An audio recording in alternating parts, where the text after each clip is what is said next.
Hi guys, back here again to talk about some dolls.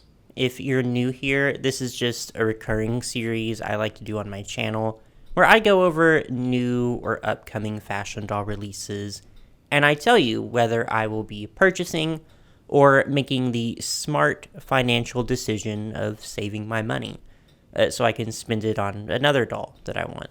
I usually do just jump right into these, but before we get started, I do want to give one quick disclaimer. If you feel like there's a certain doll or two missing from this video, there's probably a good reason.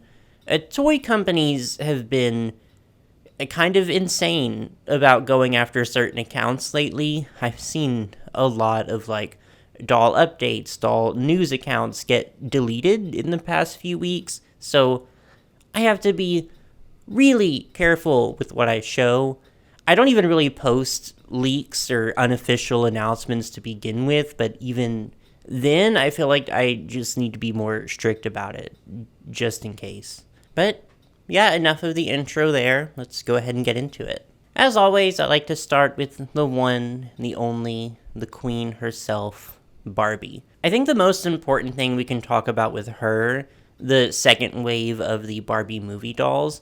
So this wave includes the roller skating Barbie and Ken, a Ken in the Western outfit, the Ken collector's doll in the fur coat, and the pink jumpsuit Barbie. And then there's Weird Barbie, who went up for pre-order on Mattel Creations, and she's still up at the time of me filming this because she's made to order. And it looks like all of them, except Weird Barbie, will be coming out in retailers in September.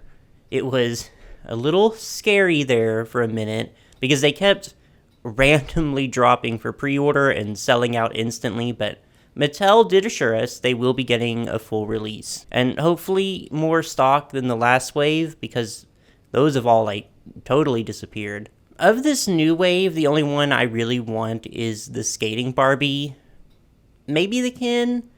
I still think the movie dolls are a little overpriced, especially the $50 ones, but I can really only complain about that so much. I do actually hope to see more movie dolls though, like Dr. Barbie and the Dula Peep Mermaid Barbie. Honestly, I would happily overpay for them. Next up for Barbie, the 2023 holiday Barbies. You know, my first thought was, at least it's not a red dress.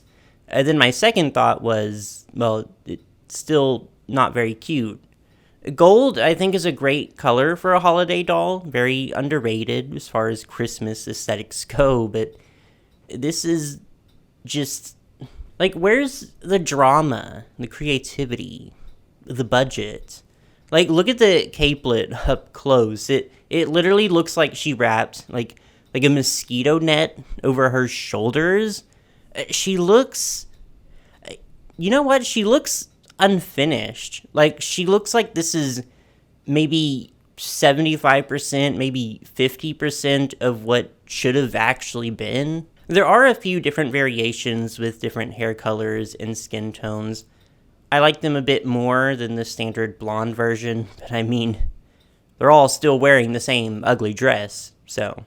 And that's all for Barbie right now, but Mattel has also been very busy with that Disney Princesses license. They announced two collector dolls. I think they're calling them the Platinum Series.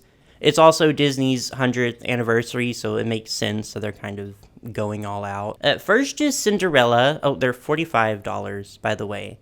She's meh. For me, it's just that the fabric looks incredibly cheap, and I can tell that they really rushed this doll out for that anniversary release, because it really wasn't that long ago that Mattel got the license, but just like the holiday Barbie, she just looks kind of unfinished. And then there's Tiana, who I think looks a little better. It is certainly not my favorite interpretation of Tiana's dress. I think they could have done way more with it than what they did, but it's very fine. It doesn't offend me, but I'm not gonna go out of my way to buy it. But in addition to this collection, there's also the Radiance collection. So the last one, the Platinum Series, or whatever it is they're called, they're more of a playline release. These are limited edition and released through Mattel Creations at $75 each. The first is Belle, and she'll be released August 18th. She's okay. It's not the best Belle doll I've ever seen, but I've absolutely seen worse ones too. Is she worth $75? I mean, no, but I say the exact same thing every time we talk about Mattel Creations. Jasmine, I think, is definitely the standout of this line. I think her doll is gorgeous. I love the face mold Mattel gave her. And Aurora, you know, if she was blue Aurora and not pink, I actually think I would be all over her. But for now, she's just not too incredibly interesting to me.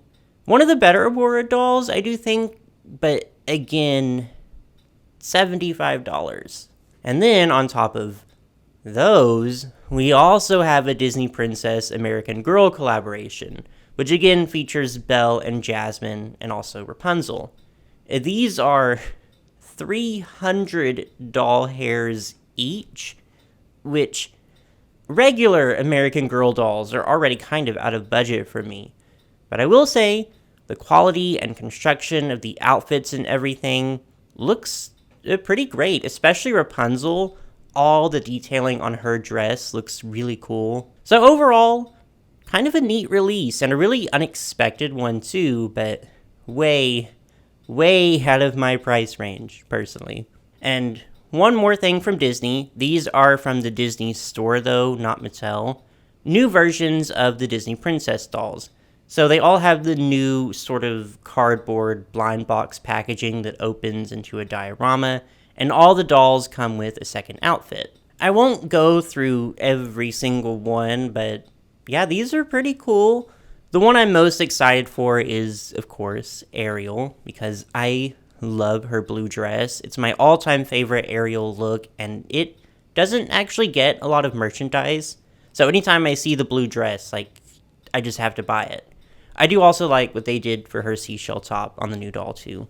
I also think this is one of the prettiest Snow White dolls we've gotten in a long time, and I'm not even a big Snow White fan. I honestly forget about her a lot of the time, but I assume with the new movie and everything coming up, she's probably going to be getting a lot of more attention soon. So moving on, something I'm really excited about. We already have new dolls announced for the Magic Mixies Pixlings line. There's one named Flida, who looks like, I guess, a standard addition to the line, though her packaging is a little different. And Winter, who's actually advertised as kind of a deluxe doll. I love the Pixlings. I'm getting kind of obsessed with them. I just think they are so cute. I don't know, I just need 300 of them. I will say I can kind of do without the big bottle gimmick, though. It was fun once, but I just really don't need a bunch of big plastic fairy bottles, and it feels a bit wasteful too. Now, from Monster High, the upcoming third wave of Skulltimate Secrets dolls. These are due out in September, I think, so we should be seeing them soon.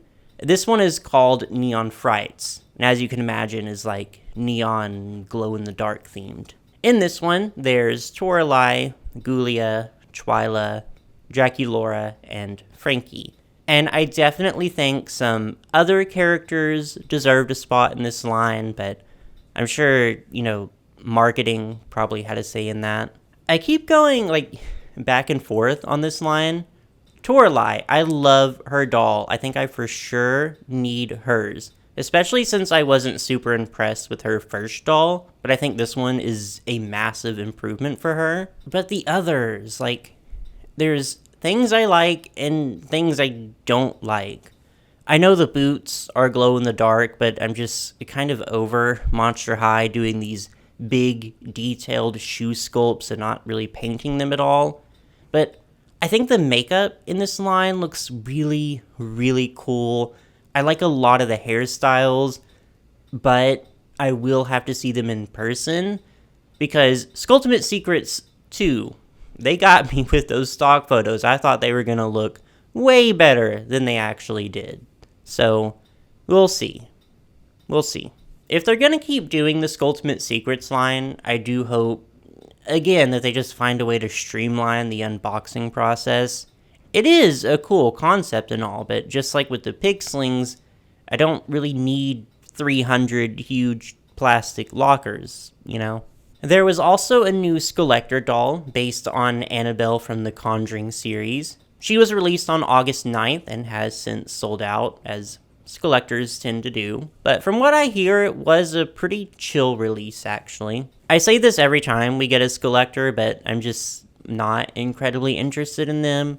I don't really like horror movies. I've never seen any of the Conjuring or the Annabelle movies, so I have no attachment to her, like, as a character. So maybe I'm not the best judge here, but I do actually really like what they did with her. And she's probably one of the better Skeletors to me, and I think it's because I always love when they take the character and kind of interpret them through a Monster High lens, rather than taking the character one-to-one and just putting them on a Monster High body, you know? So I think she has a fun design. Na Surprise just refuses to die, so they're back with another gimmick. These are called Fuzzy Surprise, and unlike previous Na dolls, they are fully plastic, not fabric dolls. And I mean fully plastic. Aside from their hair, their clothes are plastic too. Basically, they come packaged in fuzzy, flocked onesies you have to peel off, and this is just a weird release. I don't think it was a bad idea to turn the Na-Na-Nas into plastic dolls, but why plastic clothes too? That just seems like a big step backwards for me. I don't know, I think it's just time to let go of Na-Na-Na. I think MGA just needs to say goodbye, because if they keep going, they're just gonna get weirder and weirder, and clearly nothing is really hitting the mark, you know? Also, these glasses look incredibly stupid. That's all.